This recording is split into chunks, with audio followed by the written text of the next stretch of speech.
Mohammad Abu Jahl হাম নেকসান মহিলা মাদ্রাসা গাজীপুর কর্তৃক আয়োজিত আজকের এই ওয়াজ মাহফিলের এই মুহূর্তের মুহতারাম সভাপতি, অতিথিবৃন্দ, হযরত উলামায়ে কিরাম, মুরব্বিয়ানে আযম, দূর দূরান্ত থেকে আগত ইসলাম প্রিয় সুধী সমাজ, প্রিয় ছাত্র ভাইয়েরা, যুবক বন্ধুরা, পর্দার আড়ালের মা ও বোন, আল্লাহ সুবহানাহু ওয়া তাআলার অশেষ মেহেরবানি যে মহান মালিক লাখো কোটি মানুষ থেকে বাছাই করে দিনই এই মজলিসে আমাকে আপনাকে আসার বসার কিছু কথা বলা ও শোনার তৌফিক দান করেছেন।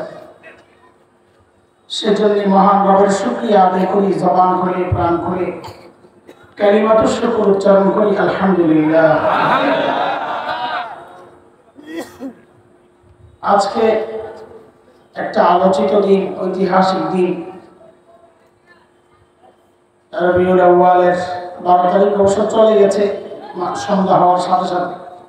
আমাদের কাছে তো 12 তারিখ, যাই হোক, তারিখ কোনো বিষয় না, কাছাকাছি দিবস, মাস, দিনটাও সোমবার গেল আজকে, আর রবিউল আউয়ালের সাথে সাথে দিনটাও আজকে কি গেছে। আমাদের বড়দের কাছ থেকে শেখা এটা, নবী আলাইহিস সালামের সাথে সম্পৃক্ত যে দিবসগুলো আছে, মাসগুলো আছে, যে বিষয়গুলো আছে, এগুলোতে নবীর জীবনের বিভিন্ন দিক নিয়ে বেশি বেশি আলোচনা করা, যেন মানুষের দিলের মধ্যে নবীর পরিচয় জানার সাথে সাথে দিলের মধ্যে মহাব্বত তৈরি হয়। আর মহাব্বতের দাবি হচ্ছে তাকে অনুসরণ করা, সেই দাবি অনুযায়ী মানুষ যেন নবীর অনুসারী হয়ে যায়, সুন্নতের জিন্দেগি নিজের জীবনে বাস্তবায়ন করে, এটাই মাকসাদ। আমার ভাই নবী আলাইহিস সালামের শান মান নিয়ে আলোচনা করছিলেন, হযরত হালিমাতুস সাদিয়া পর্যন্ত আইনা রাখছেন। আমি ওই লাইনে আলোচনা করব না, সূরা লাহাব তিলাওয়াত করছি আপনাদের কাছে স্পষ্ট। সূরা লাহাবকে সামনে রেখে আমার নবীর জীবনের একটা দিক আপনাদের সামনে একটু তুলে ধরতে চাই, সময়কে সামনে রেখে। সূরা লাহাব নাজিল হয়েছে, আপনারা জানেন এটা, বলেন তো কার সম্পর্কে? আবু লাহাব সম্পর্কে। দেখছেন, জানেন, হয়তো একটা জিনিস জানেন না, যে আসলে আবু লাহাব তো আবু লাহাবের নাম না। আবু লাহাব, লাহাব হচ্ছে আগুনের স্ফুলিঙ্গ, লাল যে আভা। আবু সব জায়গায় বাবা এই অর্থে আসে না, কখনো আবু মানে ওয়ালা হয়। যেমন হযরত আবু হুরায়রাকে বলা হয় আবু হুরায়রা, বিড়ালের বাপনি না, বিড়ালওয়ালা মালিক। এখানে আবু লাহাব মানিও লালের, লালওয়ালা আর কি, আমরা বলি লাল্লু। আবু লাহাব মানিল লাল্লু। আসলে তার নাম হচ্ছে আব্দুল উজ্জা। কিনা নামটার মধ্যে শিরকের গন্ধ আছে। মানুষ হবে আব্দুল্লাহ, আল্লাহর বান্দা। উজ্জা, লাত, মানাত, হুবাল এগুলোর বান্দা হয় না। আল্লাহ তাআলা যে নামের মধ্যে শিরক আছে, আল্লাহ তাআলা ওই নামটা উচ্চারণ করেন না। বুঝা গেল, যে আমলের মধ্যে শিরক আছে, যে কথায় শিরক আছে, এগুলো আমাদেরকেও এড়ায় চলা উচিত। দেখেন, এখন এই যে বিভিন্ন জায়গায় মাজার ভাঙার একটা আওয়াজ হচ্ছে না, পোলাপাইন পাইছে সুযোগ, যেখানে যাইতেছে মাজার টাজার ভেঙে ভেঙে বিনাশ করে গেছে। আমরা মাজারের পক্ষে না, কারণ এগুলোতে শিরকের একটা আখড়া তৈরি হয়। গান জুটে, নেশাগ্রস্ত ওই সমস্ত মানুষগুলোর একটা আস্তানা হিসাবেই আমরা দেখতেছি এই সমস্ত মাজারগুলোকে। তবে হিকমত হচ্ছে এই মুহূর্তে এগুলো ভাঙতে না যাওয়া। এটা ভিন্ন আলোচনা।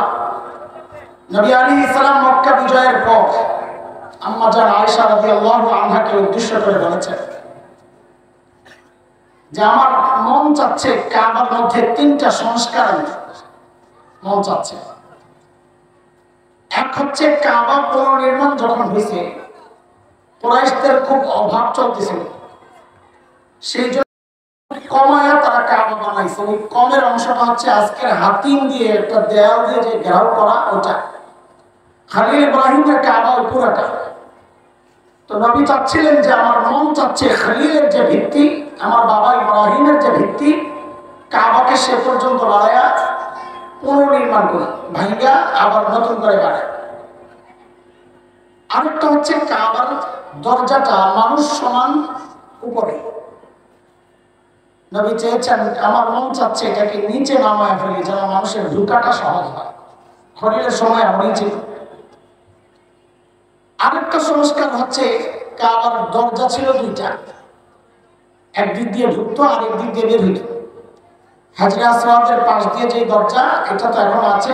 আরেকটা হচ্ছে রুকনে ইয়ামানি, অপর সাইড। তো এই তিনটা সংস্কার নবী আলাইহিস সালাম করতে চেয়েছেন, কিন্তু তিনি বলেন যে তোমার কওম মাত্র মুসলমান হয়েছে, ঈমান এখনো তাদের দিলের মধ্যে গাঁথে নেই। এই মুহূর্তে এগুলো করতে গেলে তারা উল্টা বিগড়ে যাবে, উল্টা বুঝবে। নবী তার দিলের এই চাওয়াটা, সুযোগ ছিল, বিজয় হয়েছে, মক্কা বিজয়, সুযোগ থাকা সত্ত্বেও আল্লাহর নবী এই কাজটাকে এড়ায় গেছে। বুঝা গেল আমাদেরকে নবী শিখায়া গেছে মনের চাওয়া এগুলো সুযোগ থাকলেই করতে হয় না। অনেক সময় বিতর্ক এড়াইতে এগুলোকে ছাড়তে হয়। সুযোগ আছে ইনশাআল্লাহ করব, কেমনই তোদের স্বাধীন হয়ে একটু স্থির হোক না, স্থায়ী হোক না, এই ভণ্ডদের চেহারা জাতির সামনে উন্মোচিত হোক না, যে এরা যে সবসময় ওদের পক্ষে লড়ছে, এদের পরিচয় জাতির সামনে প্রকাশ পান।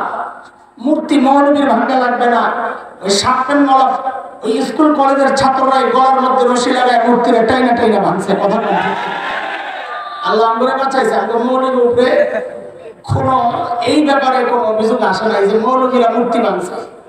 বাবার মূর্তি হোক আর মার মূর্তি হোক, যে মূর্তি হোক, মূর্তি ভাঙছে বলা পায়।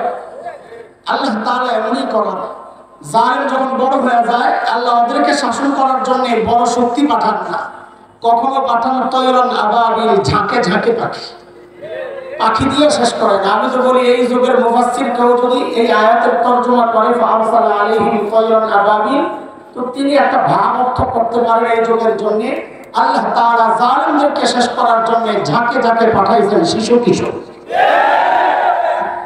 যুগের পরিবর্তনে তরজমা পরিবর্তন হয়। যাই হোক, এটা আমার আলোচনার বিষয় না। আমি আবু লাহাব সম্পর্কে বলছিলাম। বলেন তো আপনাদের মনে আছে কিনা দেখি, আবু লাহাবের নাম কি আসলে? আব্দুল উজ্জা। লাল্লু ছিল, লাল্লু, চেহারা টকটকে।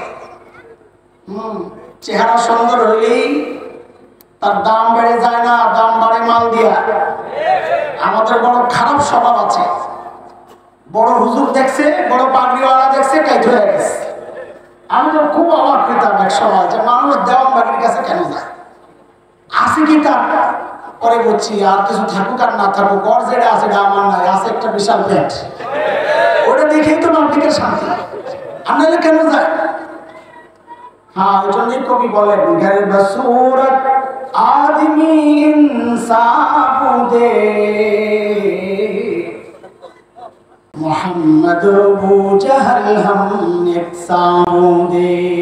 চেহারার সৌন্দর্য যদি মানুষের মূল্যায়ন হতো, নবী আর আবু জাহেলের খুব একটা পার্থক্য থাকতো না, দুইজনই তো সুন্দর।